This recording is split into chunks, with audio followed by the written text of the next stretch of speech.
बहुत समय पहले की बात है। एक दिन रमेश सरपंच के बगीचे में साफ सफाई का काम कर रहा होता है। पूरा दिन मेहनत करने के बाद जब वो रात को वापस आता है, आप हाथ मुंह धो लो, मैं जब तक खाना लगाती हूँ। माँ, आज आपने खाने में क्या बनाया है? आज बना है आलू गोभी। क्या माँ, जब देखो आलू गोभी।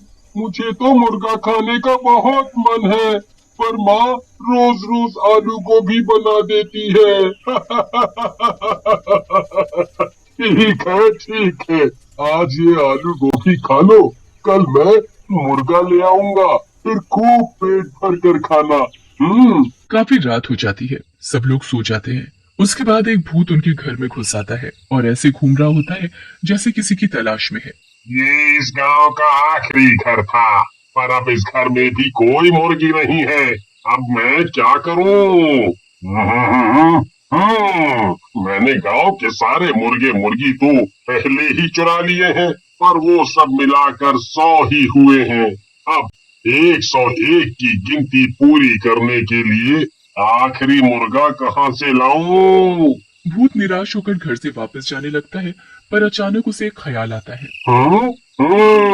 क्यों ना मैं अंदर सो रहे उस बच्चे को ही मुर्गा बना दूं, ऐसे मेरे पूरे 101 मुर्गों की गिनती पूरी हो जाएगी। भूत दोनों में से राहुल को गोद में उठाता है और हवा में उड़ता हुआ घर से बाहर निकल आता है। राहुल इतनी गहरी नींद में होता है कि उसे पता ही नहीं चलता कि उसे किसी भूत ने उठा लिया है। भूत उड़ता हुआ उसे एक घर में ले जाता है। उस घर में बहुत से मुर्गे मुर्गियां पिंजरों में बंद चिल्ला रहे होते हैं। उसके बाद भूत राहुल को जमीन पर लिटा देता है और उसके चारों तरफ लाल रंग का घेरा बना देता है। शैतानों के शैतान, ये है आपका नया मेहमान। भूत घेरे के चारों तरफ गोल गोल घूमने लगता है और राहुल के ऊपर जादू करने लगता है। कुछ देर बाद राहुल एक मुर्गे में बदल जाता है। राहुल अपने पैरों की तरफ देखता है, पर उसके पैर तो पंजों में बदल चुके होते हैं।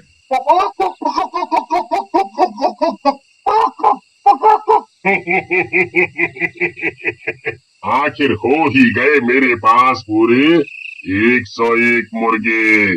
अब मैं कल से इनको गांव वालों को खिलाऊंगा, और जिस दिन ये सारे मुर्गे खत्म हो जाएंगे, उस दिन मैं इस दुनिया का सबसे शक्तिशाली भूत बन जाऊंगा। अगले दिन भूत अपनी दुकान खोलकर बैठ जाता है और गांव वालों को मुर्गे बेचने लगता है। दूसरी तरफ अगली सुबह रमेश वापस सरपंच के घर काम करने के लिए निकल रहा होता है। मैं जा रहा हूँ, शाम को आते वक्त राहुल के लिए मुर्गा लेता आऊंगा। जी ठीक है। रमेश काम पर चला जाता है और कमला अपने घर के कामों में लग जाती है। किसी को अभी तक इस बात का एहसास भी नहीं होता कि राहुल घर से गायब है। राधिका भी उठकर घर के काम में अपनी माँ का हाथ बटाने लगती है। राधिका, जरा इस राहुल को जाकर उठाना तो। दिन चढ़ाया है पर ये लड़का अभी तक सो रहा है। नहीं माँ, मैं जब उठी तब वो अपने बिस्तर पर था ही नहीं। वो जरूर अपने दोस्तों के साथ खेलने गया। आप उसे कुछ कहते नहीं हो ना, इसलिए अपनी पढ़ाई लिखाई छोड़कर बस खेल कूद में ही लगा रहता है। अब मैं क्या करूँ, ये सुनता भी तो नहीं। आज आने दे इसे, अच्छे से इसकी खबर लूंगी। कमला और राधिका फिर से अपने कामों में लग जाते हैं। काफी देर हो जाती है। दिन के खाने का भी वक्त हो जाता है, पर राहुल घर नहीं आता। अब कमला और राधिका को राहुल की चिंता होने लगती है। इतनी देर तक तो कभी बाहर नहीं रहता। राधिका बेटा, तू जरा जाकर तो देख कि कहाँ खेल रहा है ये लड़का। जी माँ, आप चिंता मत करो, मैं अभी उसे पकड़ कर लाती हूँ। राधिका गांव में हर जगह राहुल को ढूंढने लगती है और उसके सारे दोस्तों के घर जाकर भी उनसे राहुल के बारे में पूछती है, पर राहुल का कुछ पता नहीं चलता। वो घर आकर अपनी माँ को बताती है तो वो और ज्यादा परेशान हो जाती है। अब तो इनके आने का ही इंतजार करना पड़ेगा, वो आएंगे तभी कुछ होगा। दोनों रमेश के आने का इंतजार करने लगते हैं और रमेश इस बात से अनजान कि उसका बेटा राहुल कहाँ है, वो सरपंच के बगीचे में काम कर रहा होता है। काम खत्म करने के बाद रमेश घर आने लगता है। तभी उसे याद आता है कि उसे राहुल के लिए मुर्गा लेना है। वो मुर्गा खरीदने जा ही रहा होता है कि तभी उसे आवाज आती है, मुर्गे की मीट ले लो, मुर्गे की मीट। अरे, यहाँ कौन मीट वाला आ गया? खैर, मुझे क्या, मुझे तो मीट लेने से मतलब है। रमेश मीट की दुकान पर जाता है जहाँ वो भूत एक आदमी के भेस में दुकान पर बैठा होता है। उसकी दुकान में खूब सारे पिंजरे होते हैं जिसमें उस भूत ने अपने सारे मुर्गों को बंद कर रखा होता है। अरे भाई, ये दुकान पहले तो यहाँ नहीं थी। हाँ भाई साहब, मैंने आज ही ये दुकान खोली है। अच्छा, ये तो अच्छी बात है। चलो मुझे एक ताजा मुर्गा काट कर दे दो। आदमी के भेस में वो भूत सबसे पहले राहुल को ही पिंजरे से गर्दन पकड़कर बाहर निकालता है। राहुल अपने पापा को देखकर जोर जोर से चिल्लाने और फड़फड़ाने लगता है।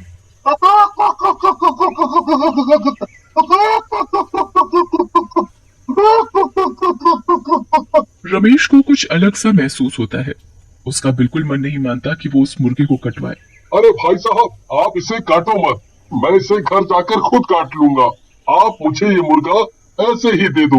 मैं काटूं या ये आदमी? मुझे तो इन सब मुर्गों की मीट इन गांव वालों को खिलाने से मतलब है। क्या हुआ भाई साहब, मुर्गा नहीं देना क्या? जी जरूर देना है भाई साहब। आप ये मुर्गा पकड़ो और घर जाकर ताजा ताजा काट कर खाना। रमेश उस मुर्गे को घर ले आता है। वो कमला और राधिका को ऐसे रोते देख हैरान होता है। क्या हुआ तुम दोनों को, रो क्यों रहे हो? राधिका सारी बात अपने पापा को बताती है। हे भगवान, ये कैसे हो गया? राहुल ऐसे कैसे गायब हो सकता है? अभी कुछ दिनों से मैं हमारे गांव में मुर्गे मुर्गी चोरी होने की बातें सुन रहा था, और आज तो हमारा बच्चा ही गायब हो गया। ये क्या ले आए?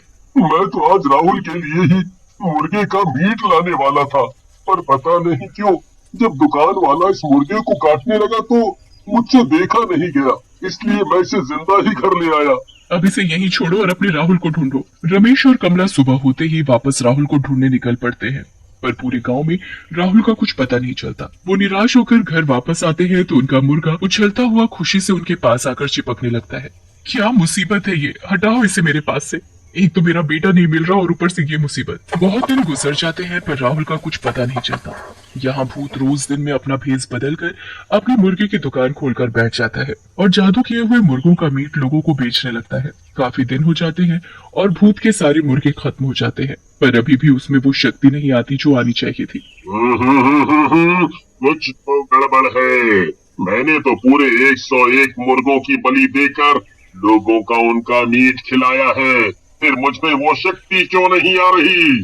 आखिर कहाँ कमी रह गई? भूत यहाँ वहाँ घूमने लगता है और उसे अचानक राहुल के बारे में याद आता है कि उसने बस उसी मुर्गे को बिना काटे बेच दिया था। कहीं वो बच्चा जिसे मैंने मुर्गा बनाया था वो अभी तक जिंदा तो नहीं? कहीं ऐसा तो नहीं कि उस आदमी ने उसे मारा ही ना हो? आज अमावस की रात है, मुझे उस मुर्गे को रात 12 बजे से पहले ढूंढना होगा, वरना वो अपने असली रूप में आ जाएगा और मेरी सारी मेहनत बर्बाद हो जाएगी। भूत उस मुर्गे को ढूंढने निकल पड़ता है, पर वो मुर्गा तो मजे से अपने ही घर में खेल रहा होता है। अब तो रमेश, कमला और राधिका सब उस मुर्गे को प्यार करने लगे थे। भूत सारे गांव में ढूंढने के बाद आखिरकार रमेश के घर पहुंच जाता है और मुर्गे को देखकर बड़ा खुश होता है। भूत घर में घुसकर मुर्गे को दबोच लेता है। वो बुरी तरह फड़फड़ाने और चिल्लाने लगता है। मुर्गे की आवाज सुनकर सब बाहर आ जाते हैं और भूत को देखकर घबरा जाते हैं। तूने इस मुर्गे को क्यों नहीं मारा? तेरी वजह से मेरी सारी मेहनत बर्बाद होने वाली थी। इस मुर्गे को छोड़ दो, ये हमारा है। कभी नहीं, कभी नहीं। भूत मुर्गे को लेकर भाग ही रहा होता है, तभी मुर्गा उसके हाथ से निकलकर भाग जाता है। भूत उस मुर्गे के पीछे पीछे भागने लगता है। मुर्गा कभी पलंग के नीचे घुस जाता है। भूत उस मुर्गे को पकड़ने के लिए पूरे घर में भागने लगता है। इतने में 12 बज जाते हैं और वो मुर्गा अचानक राहुल बन जाता है। राहुल को देखकर सब लोग खुशी से पागल हो जाते हैं। वो भूत वहाँ से गायब हो जाता है। उसके बाद राहुल सारी बात अपने घर वालों को बताता है और सब खुशी खुशी रहने लगते हैं।